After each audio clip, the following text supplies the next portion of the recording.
So something I brought up before in a video, and people asked me if I could talk about it and why I feel such a thing should get brought up in the future of the MCU, is the Black Panther involvement, or lack of involvement, in the Avengers incident, aka the Battle of New York. Now, of course, that battle was huge. You know, if they lost it, the world would have fallen to Thanos and his army, and everything would have fallen apart. So you would think Wakanda would have wanted to get involved, but of course we see that T'Chaka was definitely not in any sort of hurry to work with the rest of the world and just wanted to live on their own, you know, merry way and ignore everything, ignore famine, disease that's happening in the outside world. So once again, T'Chaka kind of plays up this Odin role where he's like mightier and higher than anybody else. And I kind of expressed in my brief just talk about it that I think this will have a huge impact on the future of the MCU.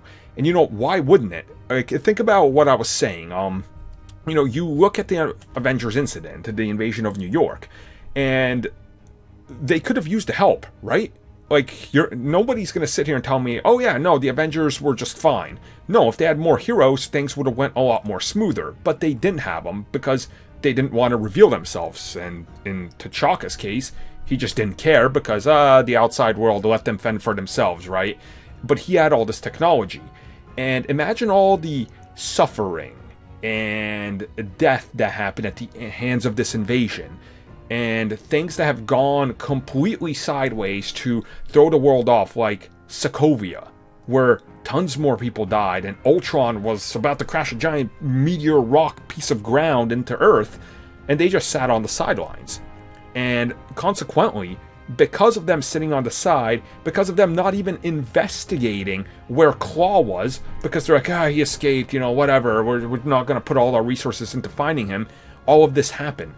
Wouldn't it make sense if this gets brought back up, being like, hey, King, so now you want to work with us, but you didn't want to work with us when we almost got destroyed like a dozen times? There was like an Asgardian invasion. There was this thing that happened over with Doctor Strange where we almost had to give up everything. You couldn't just show up for 5 minutes and help us out. You had all this vibranium. You could have helped, but they're like, no, we're too good for you. That's a major political play, and when you think about Black Panther, it's a political franchise. So wouldn't it make sense they use that? I honestly think that, once again, in the future films, the New York incident, the invasion, is going to be pretty important. And I think Black Panther, and Black Panther 2 specifically, is a perfect place to explore that.